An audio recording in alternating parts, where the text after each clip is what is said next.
दोस्तों नमस्कार, मैं पंडित ब्रिजभूषण शर्मा ब्रिज फ्यूचर पॉइंट से जनता के मित्रों के शिष्यों की डिमांड पे मैं एक नई वीडियो आपके सामने पेश करना चाहता हूं, जिसका शीर्षक या टारगेट चाइना हिंदुस्तान के बढ़ते विवाद। तो इसका आने वाले दिनों में क्या परिणाम होगा, इसके बारे में मैं आपको न्यूमरोलॉजी के तहत एक विशेष जानकारी देना चाहता हूं, जिस जानकारी से हमारे हिंदुस्तानवासी को एक संतुष्टि होगी और एक आनंद की अनुभूति होगी कि हिंदुस्तान कहां खड़ा है और चाइना कहां पे है। क्योंकि आम आदमी तक हर बात नहीं पहुंच पाती, मीडिया के तहत ही आम आदमी तक वो सब बातें पहुंच जाती हैं जिससे मानव सुनना भी चाहता है, जो देख तो नहीं पाता लेकिन सुन के उसे तसल्ली हो जाती है।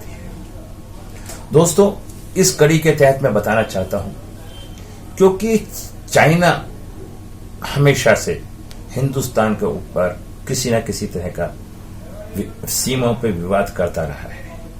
क्योंकि हिंदुस्तान की कुंडली ऐसी है, उसके अंदर अष्टम में मंगल बैठा है, जो कि सीमाओं पर विवाद होता ही रहता है। जब से हमारा देश आजाद हुआ है तब से किसी न किसी देश का कोई ना कोई हर दिन कोई 2-4 दिन छूटते होंगे, सीमा पर विवाद होता रहा है। चाइना ने 1947 में हमारा देश आजाद होने के बाद भी 3 महीने तक चाइना और हिंदुस्तान का युद्ध हुआ था। उसके बाद 1962 में भी चाइना ने हमला किया, पीछे से हमला किया और हमारे देश की सेना को पीछे हटना पड़ा था। उसी कड़ी के तहत घटनाएं तो बहुत घटी, लेकिन समय का कम होने के कारण मैं आपको शॉर्ट में बताना चाहता हूं। अभी 23 दिसंबर 2019 को जब कोरोना वायरस आप पूरे विश्व में फैला हुआ है, चाइना में आया था और इन्होंने WHO को 30 तारीख में इंफॉर्मेशन दी थी। और क्योंकि इनका व्यापार खराब ना हो जाए तो इन्होंने वायरस को छुपा के रखा, जिससे कि बाहर के लोग हमारे देशों में आते रहें। और उनका परिणाम क्या हुआ, जब बाहर के लोग चाइना के अंदर आए, उन्होंने माल लिया और सेल करी, तो उन लोगों पे वो वायरस हुआ। तो उन्होंने उनके देशों में जब वो गए तो वहां वायरस फैल गया, ऐसे पूरे विश्व में वायरस फैल गया। तो ये भी चाइना की एक घिनौनी हरकत थी। अब 25 अप्रैल 2020 के बाद बॉर्डर पे इंडिया के चाइना की आपस में नोकझोंक हुई, तनाव बढ़ा और तनाव बढ़ने का परिणाम यह हुआ 10 तारीख को हमारे 11 सैनिक घायल हुए और तनाव बढ़ा और 15 तारीख को हमला हो गया। उस हमले में 20 हिंदुस्तान के सैनिक और लगभग 45 सैनिक चाइना के देहांत हो गया। तो दोस्तों, चाइना ने हमेशा समय समय पे इस तरह के कार्य करता रहा है और आगे मैं बताना चाहता हूं इंडिया के आधार पे, क्योंकि उस टाइम शुक्र भी वक्री था और गुरु भी वक्री था। और जब जब गुरु भी वक्री होता है, शुक्र 6 ग्रह वक्री थे। 21 तारीख को ग्रहण पड़ा था और ग्रहण से के पड़ने के बाद ये घटनाएं घटी थी ज्योतिषी आंकड़ों के आधार पे। और उस टाइम शनि भी वक्री था, तो इस ऐसी घटनाएं घटती हैं। तो उसका परिणाम क्या हुआ, एक अच्छा परिणाम नहीं हुआ और एक तनाव बढ़ गया। अब मैं आपको चाइना की और इंडिया में, वर्णन तो बहुत लंबा है लेकिन इतना समय नहीं होता, मैं बताना चाहता हूं चाइना के बारे में और इंडिया के बारे में। इनमें आपस में विवाद जो हो रहा है और कौन किस स्थिति में आके जीतने की शिखर पर पहुंचेगा न्यूमरोलॉजी के तहत। दोस्तों, मैं आपको बताना चाहता हूं कि चाइना का जन्म 1/10/1949 को हुआ।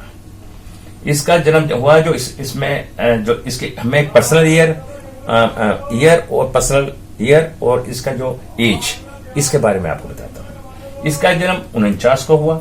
इसकी एज जो बैठती है 71 साल, इसका अंक बैठता है 8। जब ये देश आजाद हुआ था, जब भी ये विवादों में ही आजाद हुआ था, तो 8 नंबर एक न्यूमरोलॉजी के अनुसार एक अच्छा नंबर निकाला जाता है। और इंडिया का नंबर, इसकी जो कुंडली बन के आती है 249 में, तो ये कुंडली बन के आती है। उस टाइम इसे रिश्ते भी अच्छे नहीं थे, कोई सहयोग भी नहीं था, बस ये जीत गया अपने विल पावर के आधार पर और तिगनोबाजी के आधार पर, क्योंकि 4 का नंबर भी आ गया। अब इंडिया की स्थिति क्या दिखाई देती है, जब इंडिया आजाद हुआ तो इसके पास 4 भी था, 881116 एक्शन प्लान। इंडिया के लोगों में, सैनिकों में एक्शन लेने की सामर्थ्य थी। उस आधार पर इंडिया जीता। 7 नंबर भी था, इससे सहयोग भी मिला, हर देश हर मुल्क का सहयोग मिला, इसलिए इंडिया जीता। ये तो हमारी हुई जीतने की स्थिति। और अब हम देखते हैं, ये तो हो गया पर्सनल ईयर जब ये हम लोग जीते थे। और आज क्या स्थिति है 15/8/2020 में हम स्थिति देखते हैं, क्योंकि हमारा देश जो आजाद हुआ था 15/8/1947 में हुआ था, तो बेस हम उसे ही मानेंगे। अब पर्सनल ईयर देखते हैं 15/8/2020। तो आज हम पर्सनल ईयर में देखते हैं 951। हिंदुस्तान की विल पावर बहुत मजबूत है, कोई भी परेशानी नहीं किसी तरह से। वो क्या देखते हैं 226, उसके रिश्ते बहुत अच्छे हैं, उसे सहयोग की भावना पूरी बनी हुई है, पूरे विश्व से उसे सहयोग मिलेगा, कहीं से कहीं तो कोई परेशानी नहीं। क्योंकि 6 नंबर एक सहयोग का होता है, ये शुक्र का होता है, शुक्र व्यापार होता है। तो भारत का व्यापार किसी भी सूरत में कहीं से कहीं तक प्रभावित नहीं होगा। अब हम चाइना की देखते हैं, तो चाइना की 1/10/2020, तो इसका ड्राइवर 1 कंडक्टर 6 और पर्सनल ईयर जो आता है 6 आता है। तो पर्सनल ईयर 6 आता है, तो हम क्या देखते हैं 226, 1/10 में इनका 2 भी है, 6 भी है। इन्हें अपने व्यापार को स्थिर रखने के लिए ये सब कार्य कर रहे हैं। ये इन्हें बहुत समझाया जा रहा है, जिनपिंग जी जो हमारे वहां के राष्ट्रपति हैं, उन्हें समझाया जा रहा है, लेकिन उनके समझ में बात नहीं आ रही और वो व्यापार को डिस्टर्ब कर रहे हैं। उनकी आंतरिक कलह बनती जा रही है, क्योंकि 5 नंबर ना होना अस्थिरता, आंतरिक कलह को साबित करता है। और इंडिया के पास 5 नंबर है, तो इंडिया की इंटरनल पोजीशन बड़ी अच्छी है, तो इसके कारण से इनकी पूरी लाइन गायब है। इसका मतलब ये इमोशनल नहीं है, ये सेल्फिश है। चाइना सेल्फिश प्रवृत्ति का व्यक्ति है, इसलिए ये सारी समस्या पैदा हो रही है। अब हम क्या देखते हैं, ये चलेगा 15/8/2021, 15 अगस्त से लेकर 2021 तक ये स्थिति खराब रहेगी। तो इस स्थिति में क्या देखते हैं, इंडिया के पास 226 है, इससे सहयोग भी मिल रहा है, व्यापार भी मिल रहा है।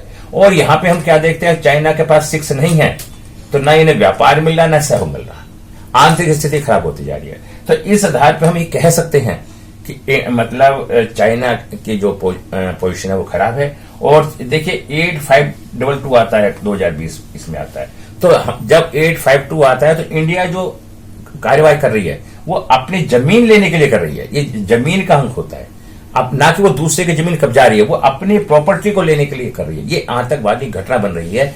चाइना इसे जबरदस्ती कब्जा करना चाहता है, अपनी दादागिरी करना चाहता है। तो दोस्तों, आंकड़ों के आधार पर हमें क्या दिखाई देता है कि 5 जुलाई से लेके 20 जुलाई तक नोक झोंक होती रहेगी, और 25 जुलाई से लेकर 15 अगस्त के बीच में हमारे देश की स्थिति बड़ी मजबूत होगी। और किसी कारण से युद्ध होता भी है तो इंडिया की जीत साफ दिखाई दे रही है, क्योंकि नंबर 9 आ रहा है यहाँ पे, हमारा जो पर्सनल नंबर 9 आ रहा है और 21 नंबर आ रहा है। 9 मंगल का होता है, 1 सूर्य का होता है, हमें यहाँ यश मिलता है, प्रसिद्धि मिलती है। तो किसी भी सूरत में इंडिया को कहीं से कहीं तक भी कोई परेशानी का सामना नहीं करना पड़ता। तो दोस्तों, ये स्थिति काफी समय तक खराब होगी। अक्टूबर के बाद 10 महीने के बाद जितने भी मुल्क के हैं चाइना से व्यापार कम करते चलाएंगे। आज हिंदुस्तान का व्यापार मंडल, हमारी गवर्नमेंट ने भी, व्यापारियों ने भी, हिंदुस्तान के नागरिकों ने भी, एक व्यक्ति ने चाइना का माल लेना बंद कर दिया, जिससे चाइना पे फाइनेंशियली बहुत बुरा प्रभाव पड़ा। और चाइना एक सेल्फिश है, जहां उसका फायदा होता है वहीं कार्य करता है, यह साफ दिखाई दे रहा है। तो इसलिए चाइना की स्थिति अच्छी नहीं है। तो युद्ध अगर किसी कारण से होता है, युद्ध की संभावनाएं 15 अगस्त से लेके 15 सितंबर के बीच में दिखाई देती हैं। अगर युद्ध होता है तो उसमें हिंदुस्तान की ही जीत होगी। मेरा आप लोगों से निवेदन है कि आप इस मेरी वीडियो को देख के अगर अच्छे लगे तो बहुत अच्छी बात है, तो मात्र इतना करें कि एक सब्सक्राइब कर दे करें, एक लाइक कर दे करें। इससे वीडियो बनाने वाले का मनोबल बढ़ता है और हम लोग आपके संपर्क में तत्पर इसी तरह से आते रहेंगे। अगली वीडियो हमारी पंच तत्वों पे है, जिसको आज तक किसी ने नहीं बनाया, जल्दी से कोई नहीं बनाता। हमारे शरीर में कितने विकार होते हैं, समस्याएं क्यों पैदा होती है, इसके बारे में बहुत जल्दी से बताने वाला हूं। नमस्कार दोस्तों, धन्यवाद।